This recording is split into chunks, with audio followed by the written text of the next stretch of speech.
Je sais ce que tu penses, que 41% de similarité entre l'anglais et le français, c'est pas possible, c'est exagéré. Ok, alors prends par exemple le mot to dance en anglais. En français, tu dis danser. En chinois, tu dis tiao. Et ça, c'est totalement différent. Il y a d'autres exemples. Accepted, accepté. Decided, décidé. Alors, comment tu dirais excited en français? Excité? C'est une supposition intuitive, mais attention, ça ne fonctionne pas toujours. Par exemple, si tu vas en France et que tu rencontres la mère de ta famille d'accueil, host family, et que tu veux dire I'm excited to meet you, si tu traduis je suis excité de vous rencontrer, tu vas recevoir une claque. C'est parce que tu as dit I'm horny to meet you. C'est un faux ami. En fait, dans cette situation, tu dois dire je suis très heureux de vous rencontrer, très content ou simplement enchanté. Cool? Bon.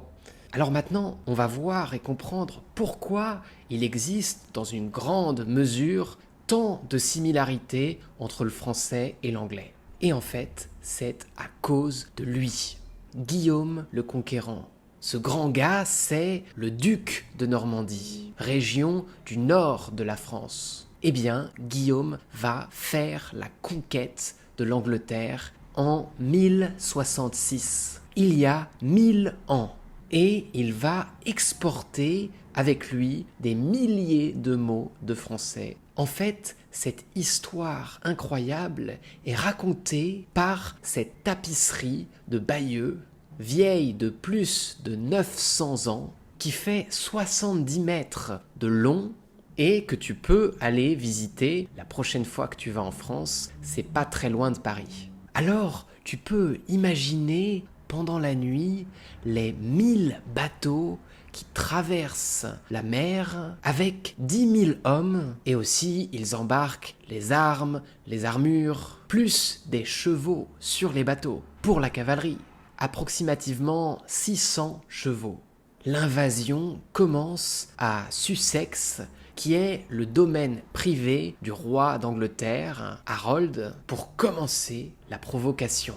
Alors, les deux armées se rencontrent à Hastings pour la grande bataille.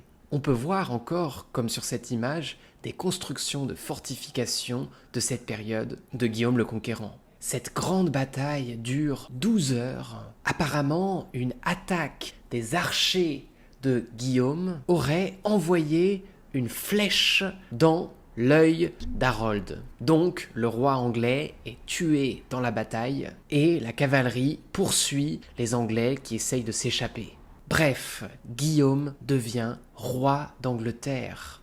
Alors, la langue française devient la langue obligatoire pour toute la classe dirigeante, l'aristocratie anglaise, pendant 400 ans. 4 siècles. Incroyable. Pendant cette période, beaucoup ne savaient pas l'anglais. Alors, c'est très intéressant parce que dans les châteaux, les rois, les nobles, les avocats, les docteurs parlaient français, la langue officielle. Mais dans les petits villages, dans les fermes, les paysans, qui représentent la majorité de la population du pays, continuent de parler anglais. Donc, en fonction du type de vocabulaire, par exemple, le mot vache en français, en anglais, reste très différent, cow, parce que les paysans continuent à utiliser ce mot. Mais dans l'assiette, la viande, qui est quelque chose de très cher à cette époque, se prononce bœuf, beef. C'est très similaire, ça vient du français. Le cochon, pig, est très différent en anglais et en français, mais dans l'assiette, pork, porc, est très similaire.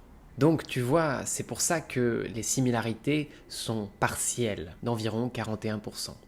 Si t'es intéressé par l'histoire de France, récemment j'ai adapté la biographie de la figure la plus importante en France, Napoléon, très critiqué bien sûr, mais avec beaucoup d'impact sur l'histoire de l'Europe. Tu trouveras mon livre en cliquant ici. Bravo pour cette pratique de français et d'histoire. À la prochaine!